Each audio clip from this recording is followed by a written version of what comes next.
राजा जनक ने जब तैयारी की तो माता सुनैना ने अपनी पुत्री माता सीता का और श्रृंगार करवाया। माता सीता का श्रृंगार हुआ। माता सीता गोदी में बैठा माता सुनैना बड़ी सुंदर तरीके से समझाने लगी। बोली पुत्री, एक पति एक व्रत नहीं मां। बोले पत्नी के लिए पति ही परमेश्वर है। हट जाओ, करना है छोड़ दो। परमेश्वर हटो यहां से।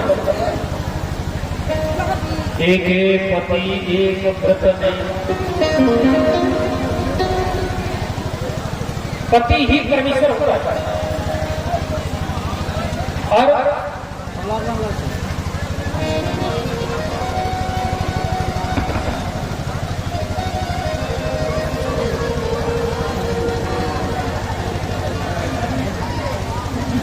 पुत्री आप ससुराल ध्यान रखना, क्योंकि पुत्री का वास्तविक घर उसकी ससुराल। पुत्री का वास्तविक घर उसकी ससुराल है। और ससुराल में पुत्री जाती है ना, बड़े नियम संयम के अनुशासन में रहना पड़ता है। बड़े अनुशासन से रहना पड़ता है।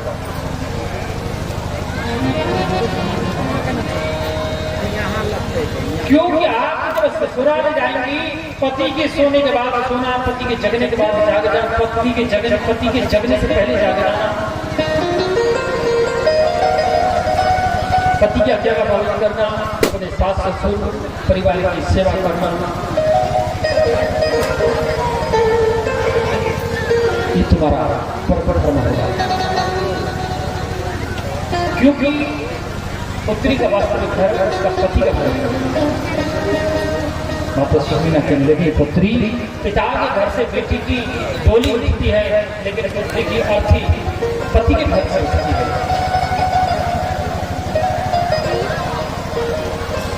और जो बेटी अपने मायके वाले माता पिता भैया दादी के रिमोट से चलती है ना, वो ससुराल में सुख नहीं पाता। दिन रात माँ बाप से लगी रहते हैं। माता सुनैना कहने लगी, बोली पुत्री, कभी भी अपनी पिता के घर की बात जाकर के अपने ससुराल में मत बताना कि मैं अपने पिता के घर में भूखी रहती थी या खुश रहती थी या दुखी रहती थी। बताऊंगी आपका अपमान हो जाएगा।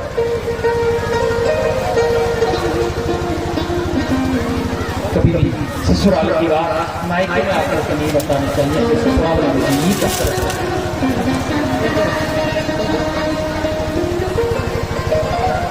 माता सुनैना कहने लगी, बोली पुत्री, ससुराल में पुत्री को कष्ट मिलते हैं, दुख मिलता है, ये सबसे है दुख मिलता है। अगर दुख हो ना तो किसी को बताना मत, सहन करना मत। तो कुछ ज्यादा ही दुख हो, अपना कमरा बंद करके वो आंसू बहा देना, मन हल्का कर। लेकिन किसी को बताना कि मुझे ये कष्ट है।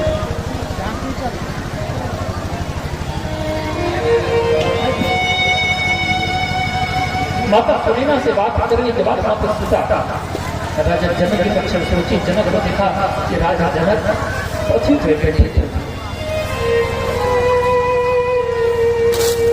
दोनों हाथ से घुटना पकड़े, घुटना के ऊपर हाथ रखे, हाथ के ऊपर सिर रखे,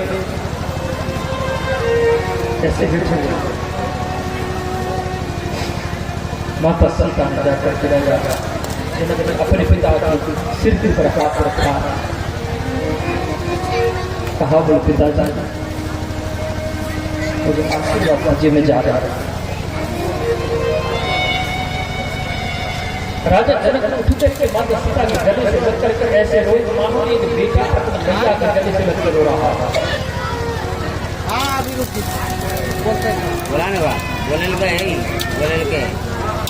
पुत्री होती ही ऐसे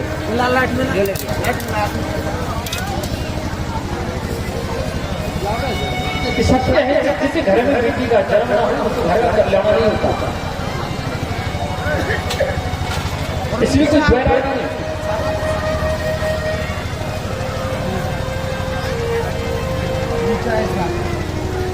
एक पिता अपनी बेटी का विवाह किया,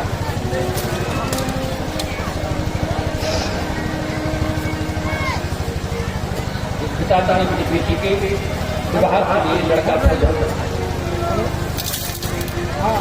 और रिश्ता तय हो गया। अपने से बड़ा घर खोज लिए,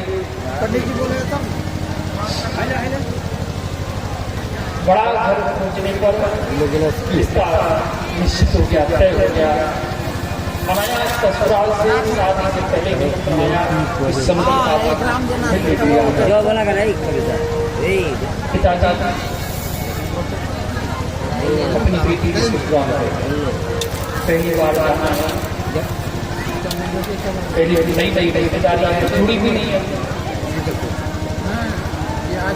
कुछ हाथ में लेके बाहर लेके गए संदेश लेके गए। जब वो किसी एक बेटी का पिता जो ससुराल अपनी बेटी के ससुराल पहुंचे, वहां जाकर के स्वागत हुआ, अच्छा स्वागत बोलते तो 12 बजे मेरा सामने कॉफी आई, रास्ता आया, जो तो लेके अब वो पिता मन में विचार कराए कि मेरे शुगर है, मेरे डायबिटीज है, मुझे मीठा खाने के लिए बंद है, लेकिन इनको मैं कैसे कहूँ, लज्जा के कारण बोले नहीं। बेचारे चुपचाप चाय का कप उठाए, कप उठाकर के मुंह से लगाए, और जो चाय का घूंट मुख में लिए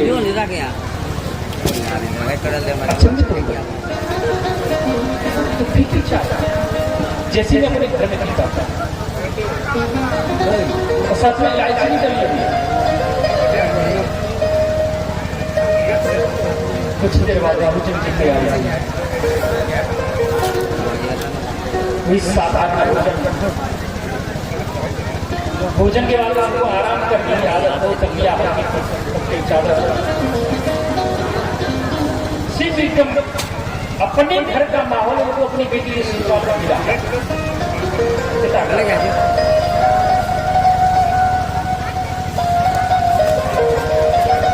जब साथ दोपहर बाद जगह सौंप का गर्म पानी पीते, पानी मिला, समझा समय हुआ, ससुराल की बेटी के ससुराल में विदाई देने की तैयारी हुई, जरबा की विदाई देने लगे, और सभी लड़का वाला, लड़का स्वयं दूल्हा, लड़का के माता पिता सब लोग बड़े आदर सत्कार से विदाई दिए। लड़की के पिता से रहा नहीं गया, लड़की के पिता से रहा नहीं गया, को तो हम बस पूछ लिए अपने समधी को, बोले समधी एक बात पूछना चाहते हैं, मेरे मन में वो बात तक रहे, पूछिए क्या बात। बोले आपको कैसे पता है कि मैं फीकी चाय पीता हूँ, मैं इसी प्रकार का भोजन करता हूँ, या मैं जगने के बाद सौंफ का पानी पीता हूँ, आपको कैसे पता चला?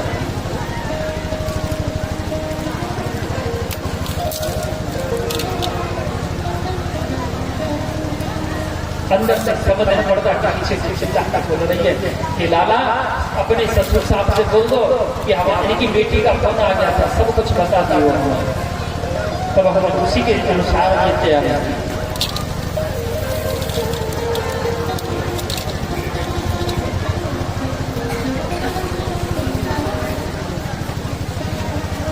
वो लड़की का पिता विदाई लेकर के अपने घर आया, घर के दरवाजे पे बरामदे में लगी हुई अपनी माता की तस्वीर से हार उतार करके तस्वीर को हटा दिया। पत्नी बोली तुम ये क्या कर रहे हो? अपनी माँ की तस्वीर से हार क्यों हटा रहे हो, तस्वीर क्यों हटा रहे हो? देवी मेरी माँ मरी ही नहीं है, मेरी माँ जीती है। तो कहाँ? तो मेरी माँ मेरी बेटी के स्वरूप में मेरे घर में उपस्थित है, मेरी माँ अभी तक मरी नहीं है। बेटी अपने पिता की एक माँ है।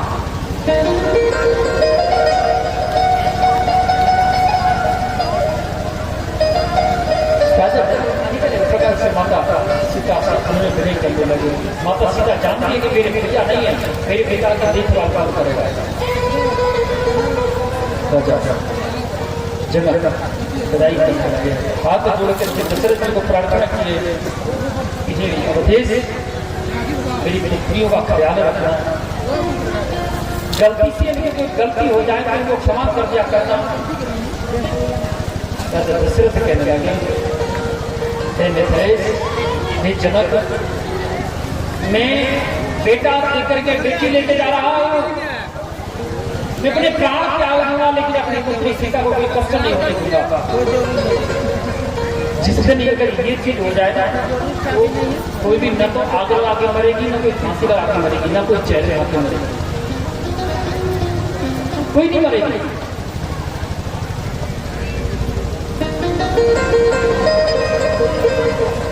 चारों बेटियों की विदाई राजा जनक किए।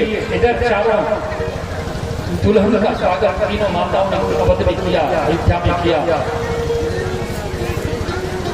समय निकलता चला गया, समय जब निकलता चला गया, एक दिन समय आया कि जाको प्रभुदारण मुख देहि ताकी मत पेले हर दे, जहां सुमतिवा संपत्ति नाना, जहां सुमतिवा विपत्ति दीदा। राजा दशरथ राम को राज्याभिषेक करने की तैयारी किए। मंत्रा नामक राशि जाकर के कैकेयी को भड़का दिया। कैकेयी ने राजा दशरथ को बुलाया कि सुनो प्राण प्रिय भावत जी का, देहो एक बार भरत टीका। पहले वचन में मुझे मेरे भरत के लिए राजगद्दी चाहिए, और दूसरे वचन क्या मांगा? ये क्या कहते हैं कि तापस वेश विशेष उदासी, 14 बरस राम वनवासी। तपस्वी बनकर के, ध्यान देना, तापसी बनकर, तपस्वी बनकर के और मेरा राम लक्ष्मण को लेकर के, सीता को लेकर के 14 वर्ष के लिए वनवास जाए। ये माता कैकेयी ने मांगा। हेलो, कैकेयी ने अकेले राम को वनवास नहीं मांगा, तीनों को वनवास दिया। ध्यान देना, सबसे कुछ तापस वेश, तापसी वेश बनाकर, तापस वेश वेश रामायण किस भाषा में लिखी है? अवधी भाषा, हरियाणा, यूपी और बिहारी मिक्स।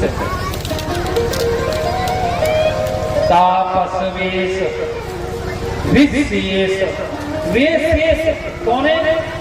वैसे हाँ मुझे पता है, 10 मिनट में कथा कम से कम 2 घंटे का हो रहा है। हाँ, आते 7 बजे हो और 9:15 बजे घड़ी दिखा रहे हैं। 5:30 बजे आना, 8:30 बजे विश्राम कर लो। वेश कौन है? लक्ष्मण। उदासी हरियाणा में चले जाना, वो नहीं कहेगा आप कहिए क्या, वो आ नहीं रहा है क्या, वो नहीं आ रहा है क्या, और वो क्या बोलेगा हरियाणा वाला? वो नहीं आ रहा होगा, वो क्या कर रहा है, वो आ क्यों ना रहो? उदासी। दासी कौन है? राम जी की। कौन है राम जी की दासी? सीता। तापस वेश विशेष वे शेष अवतारी लक्ष्मण उदासी सीता 14 बरस राम बदवा, दोनों को लेकर के 14 वर्ष राम वन में जाएगा। इस प्रकार दशरथ जी को बड़ा कष्ट हुआ। दशरथ जी अनेक प्रकार से समझाए, लेकिन उसकी कहीं नहीं मानी। तो राम जी माता पिता का वचन पालन करने के लिए बने के लिए जाने के लिए तैयार हुआ। माता सीता भी जाने लगी, लक्ष्मण भी जाने लगा। लक्ष्मण अपनी माता सुमित्रा से आज्ञा लिया, भैया मैं वन में जा रहा हूँ। बोले तो क्या कर रहा है? ये तोरे काज राम वन जाए। लक्ष्मण तेरे कारण मेरा राम वन में जा रहा है। अवध कहाँ जा राम निवास? तेरी अयोध्या अयोध्या नहीं है, तेरी अयोध्या वो है जहाँ तेरा राम निवास करेगा। तीनों लोग चल के सारी अयोध्या कर रही है। तमसा नदी निवास पहले दिन तमसा नदी के किनारे में श्री रघुनाथ जी निवास किए। समस्त अयोध्या वालों को सोता हुआ छोड़ गए, समस्त अयोध्या वालों को सोता हुआ छोड़ गए। फिर हो शीश खड़ा अखियों में पानी, राम बदले चला राम के किसी सिखानो ले चला से राम सिया हो संग में जैसे। अब इनकी छाँव में रहेगी राजधानी, राम बदले चला राम की निशान। इस प्रकार खड़ा मां को लाकर के सिंहासन पे आसन किए, नंदग्राम में जाकर के निवास करने लगे। भगवान श्री राम वहां से पंचवटी पे आए। पंचवटी पे रावण सुफटका रावण की बहनी दुष्ट हृदय दारुण दुख अहिनी आकर के राम जी को वर्ण करने लगी कि तुम सब पुरुष हो सम नारी, ऐसे ही रचो विचारी। लक्ष्मण जी ने इशारा पाया और नाक कान बिन काट दिए, नाक काट दिए, नाक कटवाई के भाग गए। नागन कटवाई करके पहुंची खरदूसर के पास, उनको भी सत्यानाश करा दिया। और फिर पहुंची लंकापति रावण के पास, जाके बोली कि अवधपति नृपति के आए पुरुष संग खेलन को आए, इनके संग नारी के श्यामा। बोले उनको उसको मैं स्त्री को अभी पत्नी बनाना चाह रही थी, लेकिन उन्होंने मेरी जान कान काट दी। तो श्री रावण समझ गया खरदूषण मौसम बलवंता मार सके ना बिन बलवंता। मारीच को सोने का पर्ग बनाया और माता सीता का हरण किया। माता सीता की खोज करते हुए भगवान श्री राम ऋषिमुख पर्वत पहुंचे। वहां बाली का उद्धार किए, सुग्रीव से मित्रता किए, रामेश्वर की स्थापना किए, सेतु बंध का निर्माण किए, लंका में प्रवेश करके अनेक अनेक प्रकार से सबके बीच में युद्ध होने लगा। और आखिर में रामचंद्र मानस में चौपाई लिखी गई तुलसीदास बाबा ने कि रावण रथी विरथ रघुवीरा, ये कविभीषण होई अधीरा। 31 बाण भगवान श्री राम चलाए, 20 भुजा में लगे, 10 शीश में लगे और एक उसकी नाभि में लगा, जिससे रावण का प्राणांत हो गया। बोलिए श्री रावण हंत भगवान की। रावण का अंत हुआ। भगवान श्री राम माता सीता को प्राप्त किए, विभीषण को लंकापति बनाए और अयोध्या में आकर के राज्य किए। बोले श्री अयोध्यापति महाराज की, बोले अयोध्यानाथ की, सियापत रामचंद्र की। इस प्रकार राम राज्य की स्थापना हुई।